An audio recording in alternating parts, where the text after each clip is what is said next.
Once upon a time, there were 3 little kittens, and their names were Mittens, Tom Kitten, and Moppet. They had dear little fur coats of their own, and they tumbled about the doorstep and played in the dust.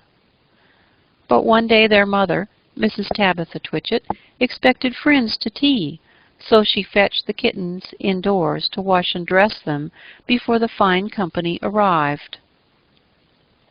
First she scrubbed their faces. This one is Moppet. Then she brushed their fur. This one is Mittens. Then she combed their tails and whiskers. This one is Tom Kitten. Tom was very naughty, and he scratched. Mrs. Tabitha dressed Moppet and Mittens in clean pinafores and tuckers, and then she took all sorts of elegant, uncomfortable clothes out of a chest of drawers in order to dress up her son Thomas. Tom Kitten was very fat, and he had grown. Several buttons burst off. His mother sewed them on again. When the 3 kittens were ready, Mrs. Tabitha unwisely turned them out into the garden to be out of the way while she made hot buttered toast. "Now keep your frocks clean, children. You must walk on your hind legs. Keep away from the dirty ash pit and from Sally Hennypenny and from the pigsty and the puddle ducks." Moppet and Mittens walked down the garden path unsteadily. Presently they trod upon their pinafores and fell on their noses. When they stood up, there were several green smears. "Let us climb up the rockery and sit on the garden wall," said Moppet. They turned their pinafores back to front and went up with a skip and a jump. Moppet's white tucker fell down into the road. Tom Kitten was quite unable to jump when walking up on his hind legs in trousers. He came up the rockery by degrees, breaking the ferns and shedding buttons right and left. He was all in pieces when he reached the top of the wall. Moppet and Mittens tried to pull him together. His hat fell off, and the rest of his buttons burst.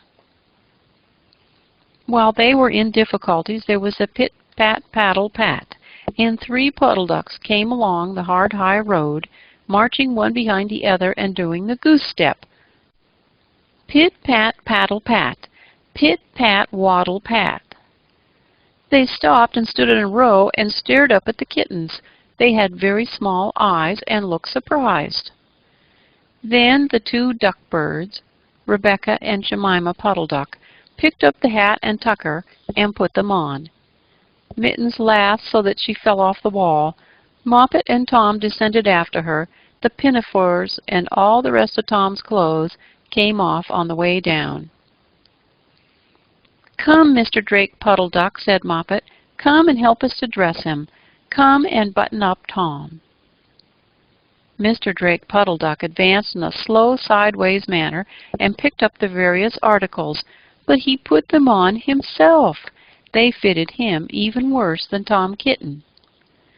"It's a very fine morning," said Mr. Drake Puddle Duck. And he and Jemima and Rebecca Puddle Duck set off up the road, keeping step. Pit-pat-paddle-pat, pit-pat-waddle-pat. Then Tabitha Twitchit came down the garden and found her kittens on the wall with no clothes on. She pulled them off the wall and smacked them and took them back to the house. "My friends will arrive in a minute, and you are not fit to be seen. I am affronted," said Mrs. Tabitha Twitchit.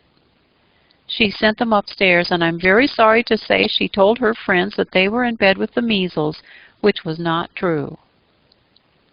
Quite the contrary, they were not in bed, not in the least. Somehow there were very extraordinary noises overhead, which disturbed the dignity and repose of the tea party. And I think that someday I shall have to make another larger book to tell you more about Tom Kitten. As for the puddle ducks, they went into a pond. The clothes all came off directly because there were no buttons. And Mr. Drake Puddle Duck and Jemima and Rebecca have been looking for them ever since.